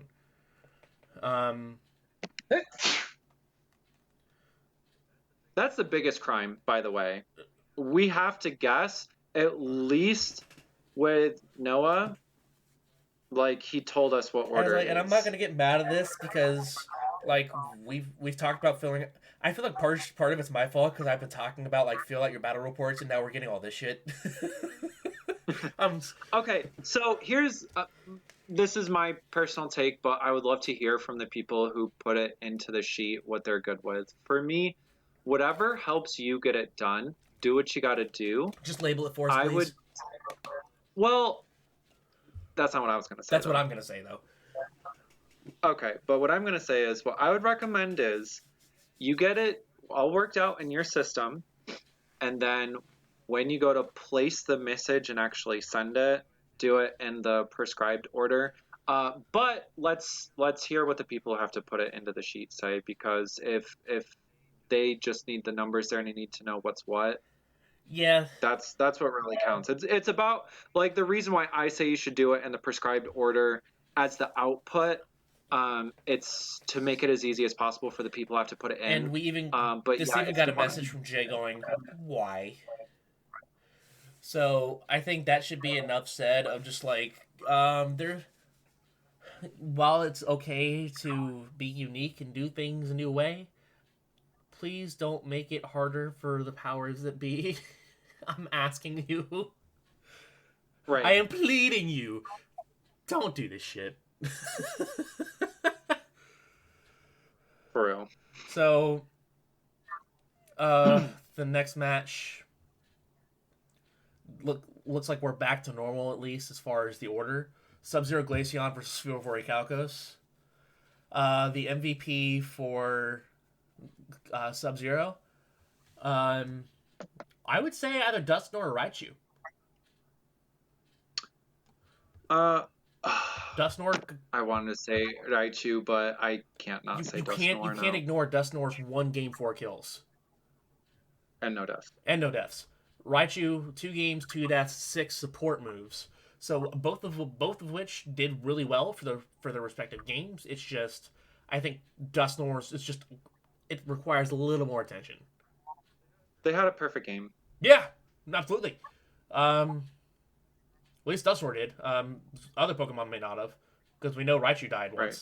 Right. We know Raichu died at least once. So Exactly. for Ant's side, I would say probably the well, there's no actual standouts here. Noivern and Blaziken are both 1-1-1, so I would say just that. Party. Like that. I'd be curious what that match looked like, honestly. So next up would be my match against Guam War Turtles. Slowbro. Yeah. Period. Slowbro, 3 games, 3 kills, 1 death, 2 support moves.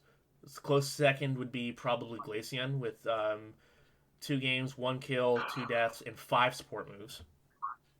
Oh, I know why you lost. Okay. Yeah, I saw the Glaceon, I got excited, but then I saw the Slowbro and I was like, well, The Slowbro was very hard to deal with. I could not outstall it. So, unfortunately, it is what it is. we stay in the Scavalier, but you lost because you didn't bring Wishy-Washy. You're welcome. He had multiple ways to deal with my only way to heal it. So, you notice Gothitelle died 3 times in 3 games. Only got 5 support moves overall, so he only lived like 1 or 2 turns each game. Compared to everybody else, I think only Raichu had more support moves this week. Yep. Gothitelle putting in work. Oh, tied with Glaceon. Gothitelle putting in work even though it died. For yeah, sure. my 2 MVPs would be Lucario and Escavalier. Look at that. I see that Look as well. at that. Guardian relying on steel types. What else is new? And so I believe that is it for week 4. Party. So, and while you're here, do you want to go right to week 5? yeah, might as well. Like we said, this is the double feature. And this is not live, so if you need a break, viewer, Pause video. take one. Yeah, come back. Get some water. Go touch some grass. Well, the weather's nice if it is. Just touch grass. Take your dog to the park. Do some booty yoga. Oh my god. Oh, Get on your push-up bra to get back your man. Oh no. Oh, Okay. No. Oh my god. All right. So looking for week 5. Where'd you go? Where'd you go? I miss you so. I'm surprised you've lost week 5 in that short time span because I wasn't paying attention. Week 5 was right I below wasn't by paying week 4. attention. And I hit my mouse. Oh. So I tabbed out and it completely reset where I was at. Mm-hmm. So starting this week, Canberra Berserkers versus Adelaide Thunderbolts, serving up Adelaide his first loss of the season. So that is the end of our undefeateds. First game was commanding by Canberra. Adelaide made the right adjustments to barely squeeze out game 2, and then Canberra made adjustments again. So overall looks like a close match. I'm looking at a different game here. Canberra versus Adelaide. Right below your match, I see Jersey Venusaurs versus Shadow Kings. What? Oh, that's in the battle reports. I'm in the replays right now.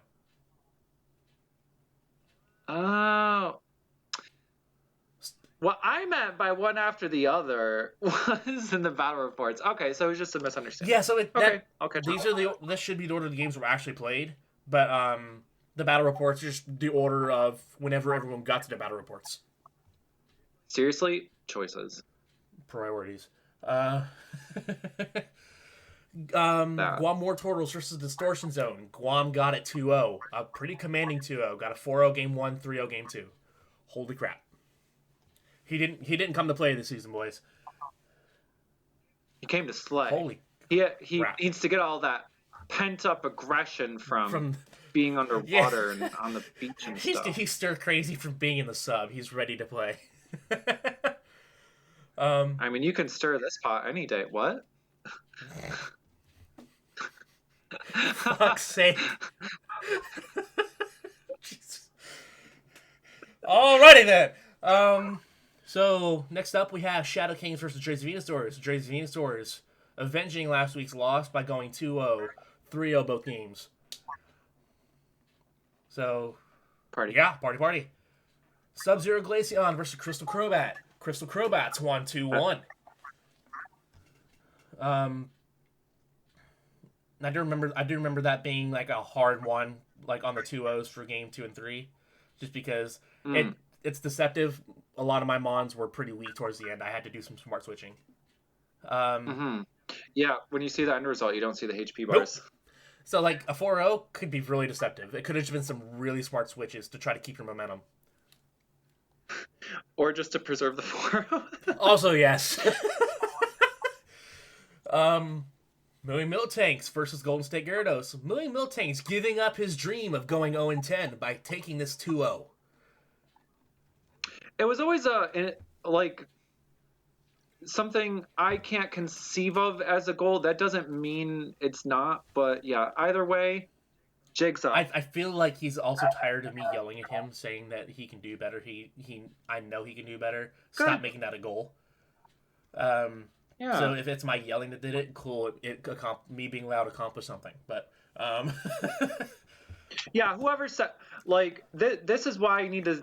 The world needs to stop telling loud people to shut up. sometimes we have smart things to say. But no, Moo's game. And sometimes your ears are just too puny. Also, yes. So Moo's games pretty much this whole season have been pretty close. We watched his match against me for week 3, and like that was a close game. Like he put me on my toes for that, and I was like, okay, good crap, my dude. So to see a win on the leaderboard for him, I'm happy for him, man. Both teams were good because I played against Golden State and Moo this season, so like it's definitely, ironically enough, those are the matches that we've seen from me on review. So what do you know? What do you know? Small world. Funny. How about that? Party. So I'm really happy to see Moo do well and win. Regardless of whether it was close or not, like because it looks like it was very close with the game 2 being a 1-0. You won. You did well. Happy to see it. Golden State, you put up a hell of a fight as well. Good job. Next up, we've got Ant-Man versus Wild and Wigglytuffs.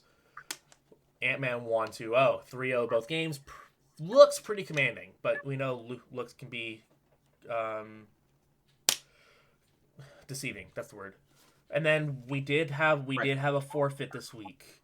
Napalm won 2-0 due to incorrect rosters from California Bastionons.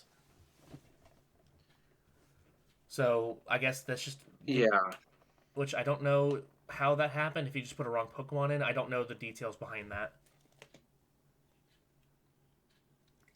Seems like something that was caught after the match was already played, because I think if you legit like bring the wrong team and you catch it before you start playing the game, like you can just say, "Hey, I brought the wrong team." So I'd be curious what happened there, but let's. I'm gonna ask everyone to have some class and not hound Jay or either of the two about it. It's there. It is what it is. To be honest, everyone else in the server probably knows more about it than I do.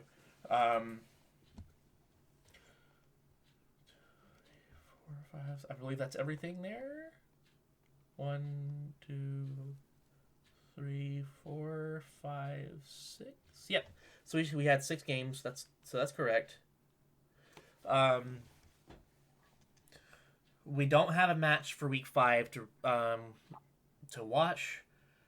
That's I understand, guys. We didn't do week 4, so I get it. But just bear in mind, Analytic is not going away as much as the weather is trying to stop us. I hate Florida thunderstorms with a passion. I'm gonna let you guys know now. I hate the American Electric grid I personally. mean, yeah, but Some states are worse than others. well, But I'm gonna still. let you. If y'all have never been down here in Florida for a thunderstorm, y'all don't know a true thunderstorm. I'm sorry, because like this stuff is like biblical down here. That specific storm that knocked out my power, we had 3 strikes, probably within a quarter mile, like within my acreage of my house. So like, and when you hear lightning strike, like and like all the thunder going for here, that thunder keeps going for like another like 10-15 seconds. It's a biblical experience that I hope none of you have to experience because it sucks. Right. B. Rich would have. He's from Florida, I believe. Yeah. So But he's not there now. he's not there at the moment. I can't imagine Guam's much better. Because Guam is around the same latitude. Pretty much, it's pretty close to the equator, so you're gonna deal with some really bad summer storms over there. Monsoon season, I can see being pretty intense. Their monsoon season's effectively like our hurricane season, which we are in the middle of right now. Which we've got 2 along the coast, so let's hope I don't get hit by a hurricane this year. Honestly, that. Yeah, I mean, I've lived through multiple before. I'll live through them again, but let's hope. All right, going into the battle reports. Just we don't have a match to analyze, so we're just gonna kind of go over some fantasy standouts. Then we're gonna discuss the fantasy standings for week 5 as of week 5. So end of week 5, start of week 6, I should say. Mm-hmm. So looking at over here, so I would say probably Journey Visors versus Shadow Kings. The MVP is going to be Tapu Bulu. Yeah. Well. That or Butterfree. Butterfree has one last death. Butterfree But I didn't think die. kills are worth it. Kills are worth more than support moves, but like Butterfree is a close second. Butterfree went 2 games with no deaths, got 4 support moves overall. Tapu Bulu, 2 games, 4 kills, 1 death. On Shadow King's side, I would say he's tied between Slowbro Galar and Serena. 2 games, 1 kill, 2 deaths. So, Mr. Galarian, Mr. Mime, probably on the same amount of points. So yeah, no real standouts, but that's not. I think that can reflect more on the team like working together. Although the team also lost 0-2, so you can also say, like, maybe it's a bad thing. I personally find that just because there isn't necessarily one standout, that's a problem. It can come down to your team building. yeah, whether and you put your I think this just looked like a bad week. I haven't seen the match, so I don't know what was going on as far as like RNG, bad plays, and I don't know. So next game we have is California Bastiodons versus Wild and Wigglytuffs. It looks like, yeah. Mm-hmm. So on California Bastiodon's side, we are looking at Ludicolo. 3 games played, 3 kills, 2 support moves, 0 deaths. Yeah, that's without looking at the rest. That might be the best one of the week. We'll have to see. Well, yeah, but I don't know. We'll find out. Wild and Wigglytuffs. I would say Toxicity go off says. Toxtricity did pretty well. He even marked it. It's Loki, so that's pretty cool. Yeah, I'd say that did even better than Indeedee. So 2 games played, 3 kills, 1 death, 2 support moves. Indeedee Male was 3 games played, 2 kills, 3 deaths, 5 support moves. So I'd say Toxicity did better because Toxicity did all that over 2 games instead of 3, but still, Right, exactly. That's very much worth mentioning. And they didn't die every game No. that they played, whereas Indeedee did. Yeah. Which, to be fair, Indeedee's normally a lead, so that makes sense. Guam War Turtles versus Distortion Zone.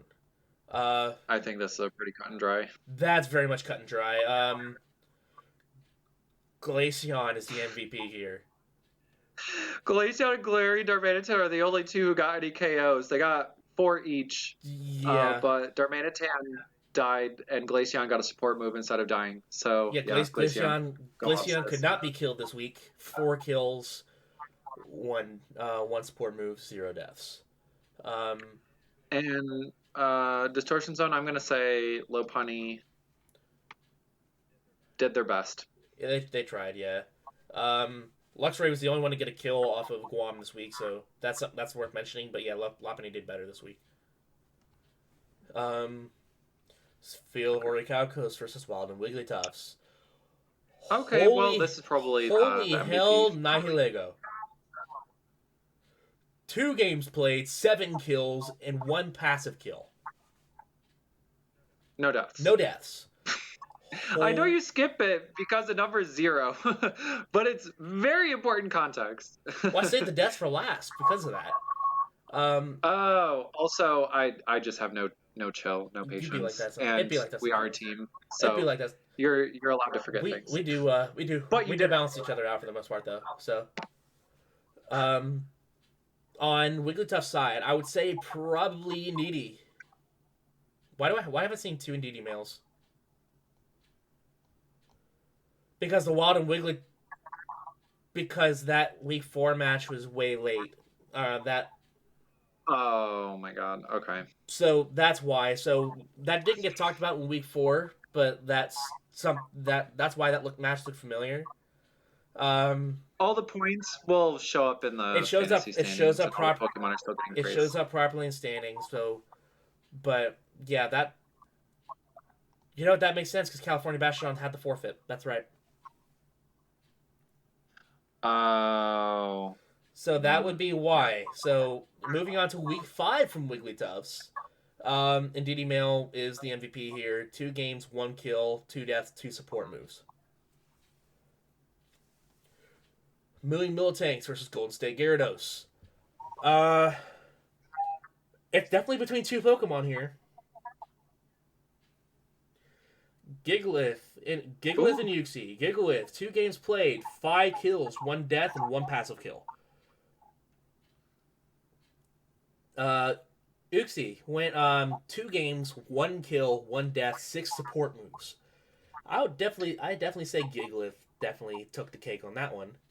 Because holy crap. Yeah, it's upsetting that every time there's a stand-up performance by a support Pokemon, there's another. But I think that's probably that's a good thing. That is how it works. The support Pokemon enable that other Pokemon to go off, so that's why they both get the blown up stats, because the synergy between the 2 is good. One's your sword, one's your shield. As much as I didn't want to give it to Gigalith, but I couldn't not give it to Gigalith, I am happy to say for Golden State Gyarados, Spiritomb, hands down. Oh, absolutely. It came in twice, it died twice, but it got a passive kill and 7 support moves. I've noticed we're seeing a lot more passive kills this season than we did last season. That's probably because of Dynamax. This one in particular was most likely Will-O-Wisp, but yeah, still pretty cool overall. Crystal Crobats versus Sub-Zero Glaceon. My MVP was probably Aerodactyl. 3 games played, 2 deaths, 5 direct kills, 1 support move, 1 passive kill. Pretty uncontestable. Gothitelle, 1 game played, 1 death, no support moves. Dude, this is the first for Gothitelle this season. Nah, bro, Gothitelle came in and got murked by an Electivire's Max Darkness. Gotcha. Speaking of which, Oh, Electivire. stop! I'm getting flashbacks to my week 5. Yeah, God. I'm so sad my girl got hit like that because that was unfortunate. I had some cool things there that was gonna happen. It just didn't. I think I brought it. I think I tried the hypnosis strat again because I really didn't have anything else to do for it. Um, so yeah, because I brought it. Fake out got blocked by protect, and I went for the. It lived one hit. I went for the hypnosis. It missed the Dynamax Electivire, and then it just got murked. Mhm. So Speaking of which, friendly reminder. Thank you for that. Yeah, if a Pokemon goes for a support move and it fails, does not it get doesn't added. count. So support moves they have to hit and have their intended effect. So hypnosis has to land. Fake out has to hit and flinch. If you fake out an inner focus mon, like and it does damage, it still doesn't count as a support move because you didn't get the flinch. So just bear that in mind, everybody. Um, but back to this. I was speaking of Electivire earlier because it murked my girl. Electivire, 2 games played, 6 kills and 2 deaths. Pretty cut and dry. Mm-hmm. The thing was a menace this week for my team, and just it was fun trying to deal with it. Pretty tough to top Electivire. And who would want to top God Electivire? damn it. Low-key me, a little bit. All right, next up is Canberra Berserkers versus Adelaide Thunderbolts, Battle of the Aussies. Think he did it in a weird way again. Thank God he actually put in his order. So I'm looking at probably B Sharp. 2 games played, 3 kills, 1 death. The only other thing that would get close, Purloin, 2 games played, 1 kill, 3 support moves, and 2 deaths. Would be close, but yeah, Yeah, I think I I've have got to to- give the edge to I have to give it to our metal man right now. B Sharp did better. And Canberra Berserkers in true Canberra fashion, named his own MVP, which was Durant. 2 games played, 6 kills, 0 deaths. That's a little hard to ignore. And Wait a sec. agreed, MVP. That was Yeah, you have... yeah, that was week 5, right? Making sure because of all this weird stuff. 1, 2, 3, 4, 5. Yep, that's 6 because there's no 7th battle report due to the forfeit. But... Oh, so they played at the start of the week because it was making up for last week. Okay. Because I think they played Monday. Okay, that checks out. Yeah, so they got ahead. They got with each other early on because I think one of them was just going to be really busy with school. I think it was Adelaide was going to be busy with school or something, or a trip. Or main point is he wasn't going to be available. Okay. So they made plans to play earlier in the week, and they just got the battle report up this Monday, so today being Thursday. Right. So, yeah, I guess that rounds out week 5. Yeah, so let's look at our fantasy standings. So let's pull this up. Currently leading the pack is Texas Land Sharks, otherwise known as Throw, with 229 points. Decently commanding lead, but it can shift. Right behind them is good old boy Gaz with 202 points. Meme Base God, Space City PC otherwise, at 193 points. Rigged. Jen A is sitting with The 170. friends are first and second. Huh? The friends who live in the same town and go to each other's houses all the time are in first and No, second? they're in first and third. Right. Oh, first. Okay. I'm still calling rigged. Yeah, Gaz is Jersey Venusaurs, is he not? He is the underdog. I believe you are right on the name, by the way.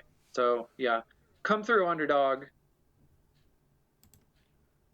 Yeah, so that's Jersey Venusaur. So yeah, Space is third. Gen A is in fourth right now with 170 points. Vitor in number 5 with 169. Server Notre Jane Jingles is in 6th place with 166 points.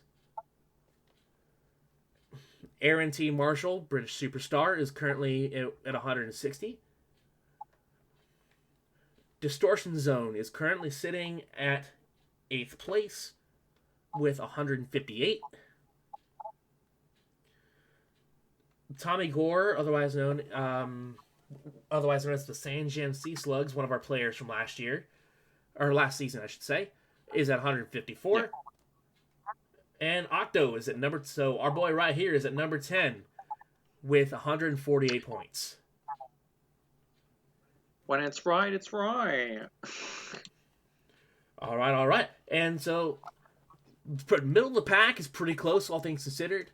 There is just that bit of a commanding lead with Throw. I'm looking to see his Tapu Bulu pick is doing it for him right now because of the commanding performance Jersey Venusaur's put on this week.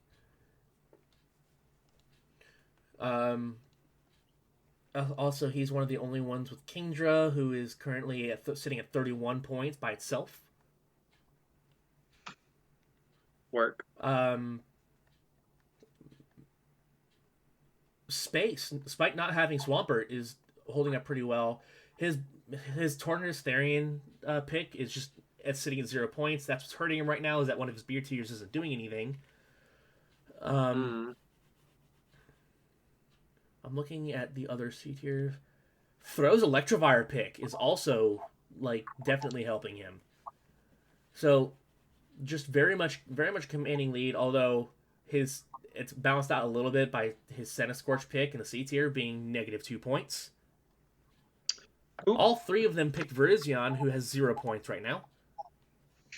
So that'll very much be one of those is definitely going to be one of the things that allows Gen A to overtake, because she's much closer this week than she was the last time we had a standing update.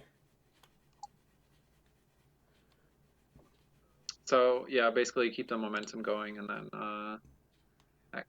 you ride that wave in a first place.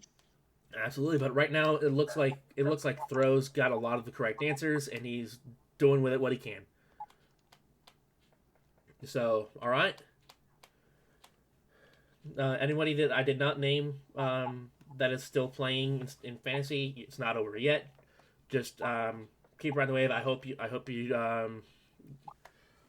do well. That's all I can do, because you can't. Love your hair. Hope you win. Yep, hope you win. Because Lord knows you can't trade fancy picks.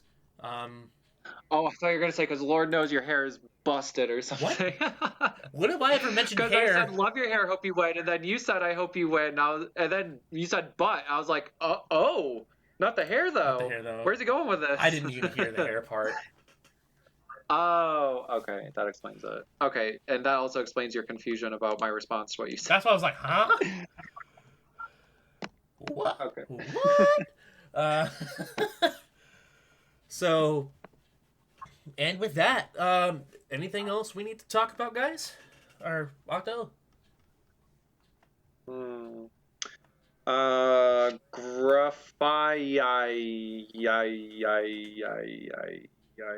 Thank you for those great words. Their Japanese name, by the way, is just like an English word, which they've done for plenty of English Pokemon names. So I don't know why they changed it, but go off, sis. Wait, what Pokemon? Grafai. Oh, the new one. Solo trailer. Yeah, okay. I'm sorry, we did get a couple new ones. We've got the new Mega Man looking Pokemon. I don't remember their names at the moment, but Scarlet.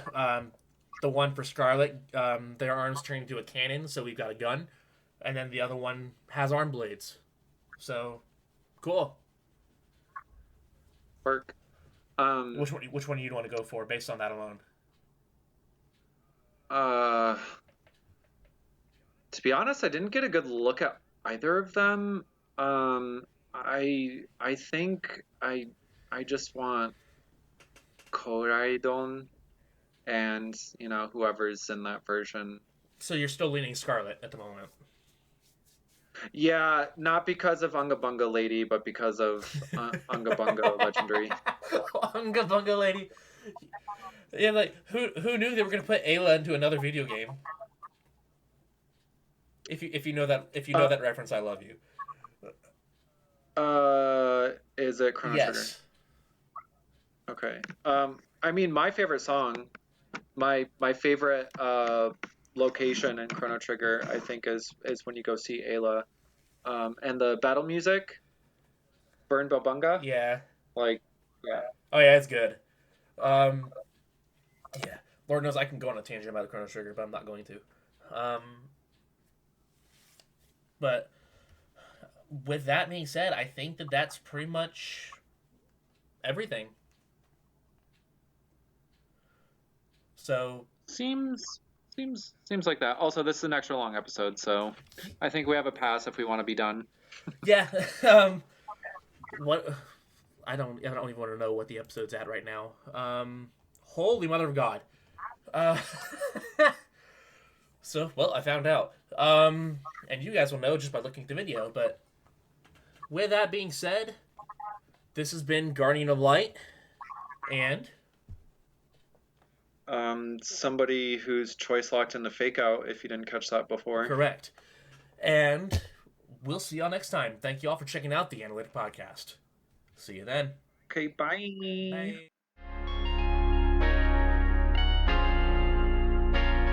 It's the World Pokemon League, #1 draft league you could ever see. Getting stronger, yeah, I'm building up my own team. Gotta be the champion, the one you can't defeat. It's the World Pokemon League, #1 draft league you could ever see. Getting stronger, yeah, I'm building up my own team. Gotta be the champion.